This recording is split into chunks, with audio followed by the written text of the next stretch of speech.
M3GAN is directed by Gerard Johnstone. Allison William plays Gemma, an ambitious roboticist at a toy company who adopts her orphaned niece. Gemma is working on a prototype for a new toy, M3GAN, a high-tech doll with artificial intelligence and capable of self-improvement, which is designed to be a lifelong companion to its owners. As M3GAN evolves, her sweet, innocent exterior gradually reveals a darker side. As many have said, M3GAN definitely takes a nod from Chucky. Much like the original Child's Play, the movie is partly a satire on the cynical, materialistic side of marketing towards kids, particularly in the role of technology in child development. It actually reminded me more of the 2019 Child's Play reboot than the original. M3GAN kinda borrows the concept from that movie, but replaces the boy doll with a girl, although I think the execution in M3GAN is better.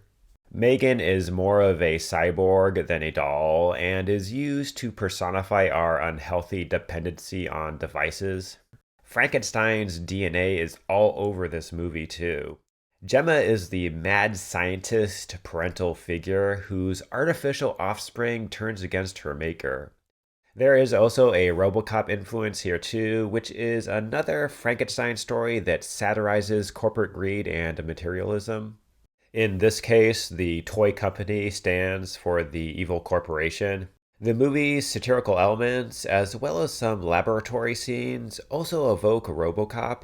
If you see them, you'll know what I'm talking about.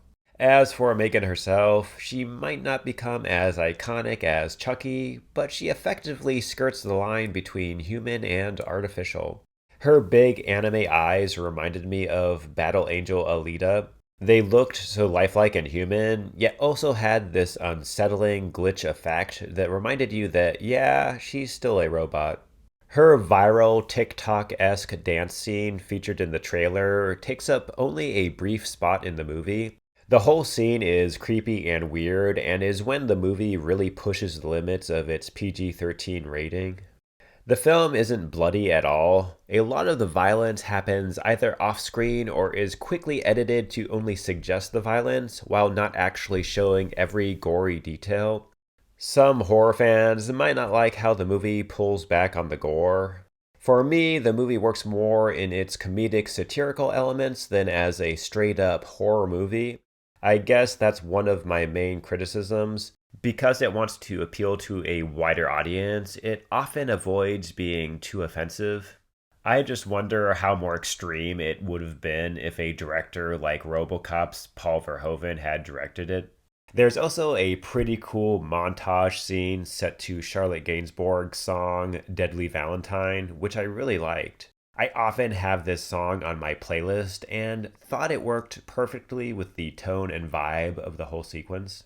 M3GAN isn't trying to reinvent the horror genre, and it doesn't need to.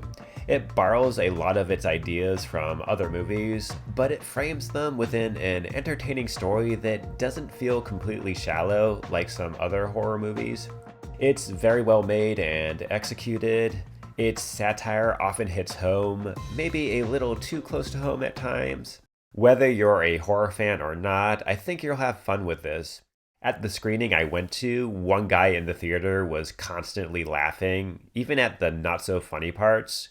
But that's the cool thing about this movie. The premise, while utterly absurd, is not completely out of the realm of possibility, so you're never quite sure whether to laugh or jump up in horror at any given moment.